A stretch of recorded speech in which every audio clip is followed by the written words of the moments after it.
All right, so I've done a few videos on the SAP SuccessFactors product ESM or Enterprise Service Management last year, kind of showing what this looks like for an employee.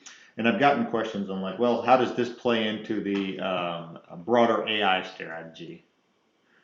And so I want to show how you can now embed this directly in with Joule and use it so employees can create their tickets directly using Joule. So this just makes it easier. Same place you're asking questions on other things, you can get that taken care of here. So can you create a parental leave case? I'll be out next month, February 14th.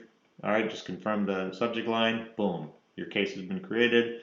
And then I can click into this, I can see it, and here's my case, right? And so now if I want to have any back and forth or add additional context, I may need to update the dates. We'll confirm, right? It's directly within SuccessFactors.